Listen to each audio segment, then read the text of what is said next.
tuyina lunaku twatuge omanyi bwe twayimba mu Eagles bintu byasooka ne byekwata abamu nga babaagala bala tebabaagala omanyi omuveeyo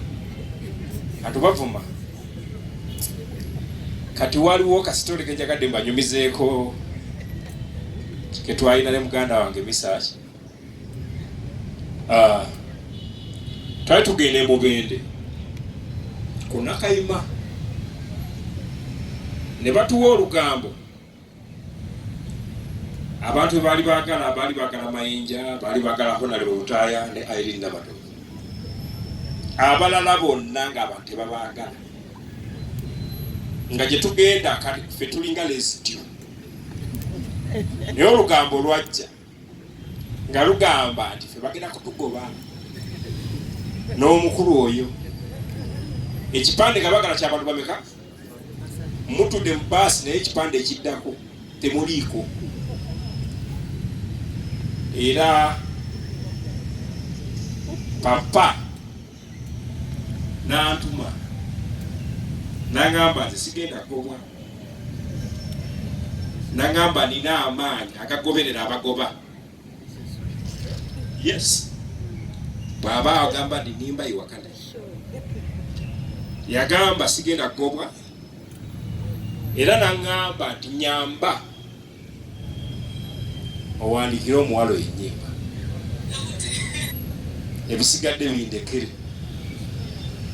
tetwagobwa kubanga olwene twali tumaze okutegeera nti bagenda kutugoba mukulu mayinja mwali muteeseteeso tugoba naye ng'ate temutubuuliddewo tekyaliwo ekyo byava mu nkuubo ne bagamba bakulu abatayimba bulungi bakulu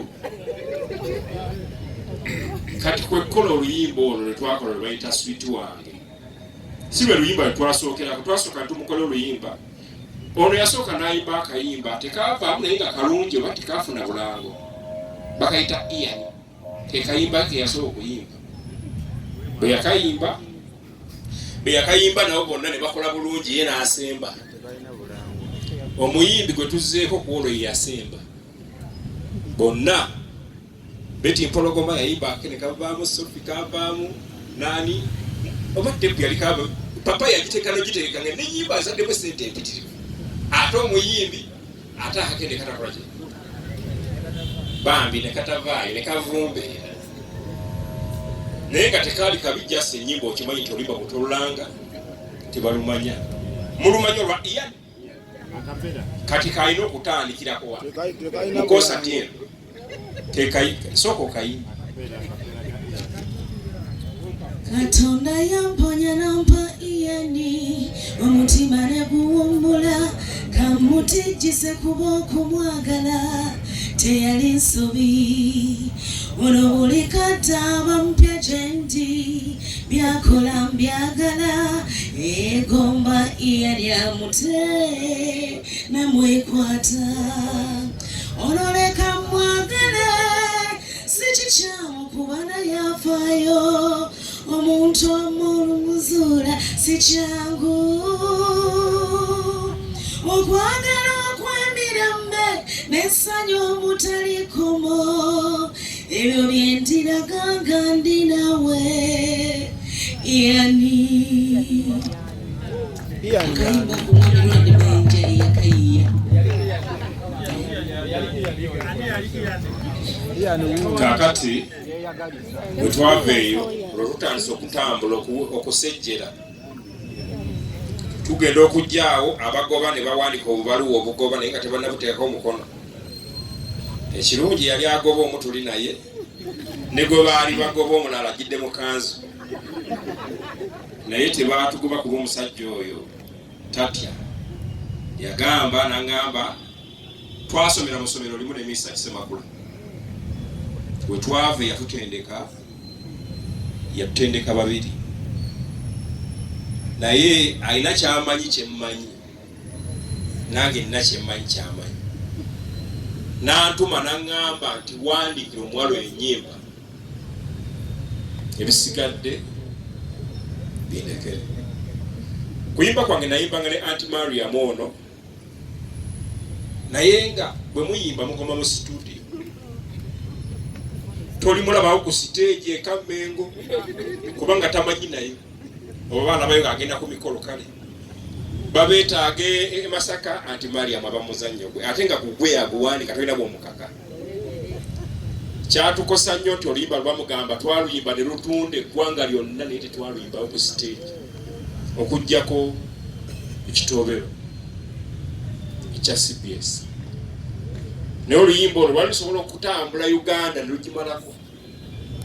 ne tukola n'olulala lwe bayita bakikakasa nalwo ne luyimba bulungi era same story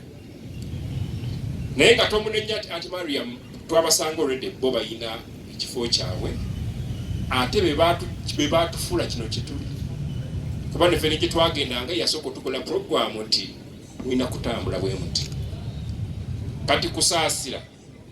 oluyimba lwa Sweet One twasooka ntumwa ekitibwa ky'abaami nga twagala asimbule ku kigere ekisooka bwe yakuba ekitibwa ky'abaami ne bamukubirayo kaluulu bwe yatandika ekitiibwa ky'abaami ne tumanya nno nti kaalikola kaakati tugenda okgenda maaso kati ate nga Ssemakula alina oluyimba lwaleese nga lulungi lusinga luno baali baluyita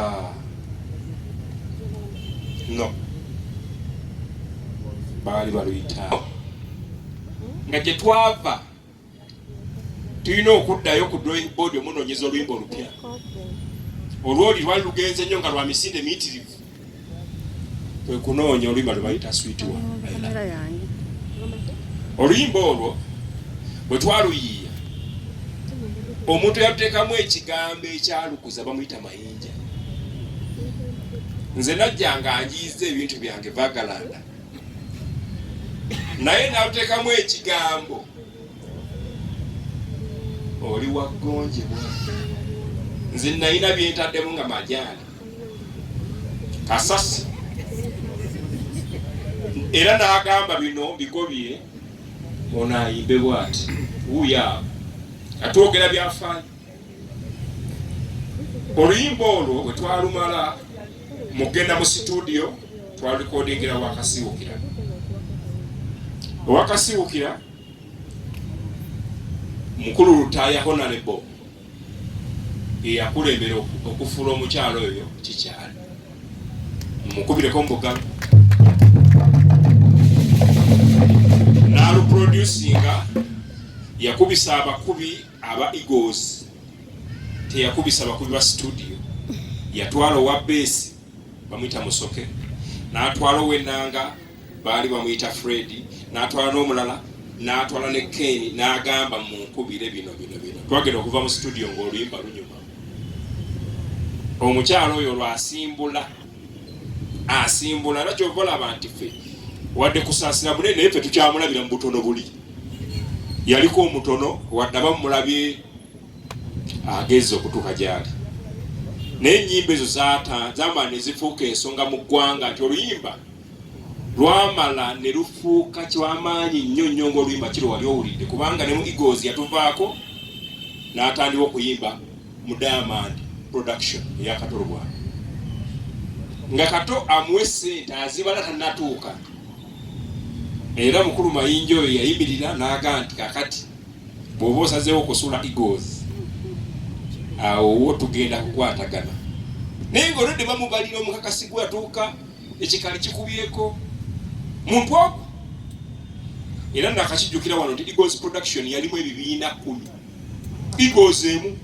ono yali asobola okukola ekibiina ekikyenga bona bachansi na Lubega Mayinja yali asobola okukola bandi ye n'aga nti nze nga Mayinja ne Bagundi misa akyali kugamba oludde ebyafaayo byebyo awo ne tutandika okutambula ne tujja ne tukola ennyimba endala eteepu gye twagitwala gitunda ne bagigaana ogigula ya Sweet One twagitwala gye tuna teepu ne bagamba nti mwami Lusi n'agamba nti ennyimba nno ono zino singa oziwadde Irene Namatovu n'aziguze naye ono omuyimbi talina byayimba ennyimba nnungi naye omuyimbi si muki si mulungi. Bw'atyo bwe yatandika okubeera nti atandika okugenda mpaka oluyimba lwe twaluwa Dick Production, oluyimba bwe lwafuluma omukyala n'asimbula ntaddanga amabega up to now. Ebyafaayo bye tujja byogera naye ndowooza twagadde nnyo tubabulire entandikwa eyo mutegeere muyimbi avaawa era yasobola atya okuba nti akikuba kuba kati bwe yasimbulaawo yatandika kuba bikaali. Yali ayimba kiki Ian nga Ian tebakuba ngalo batandika n'okweta ku ssente ku stage nga baleta nyingi bwetyo netandika okutambula. Kati awaddako ndowooza twali tugenda London siku kyali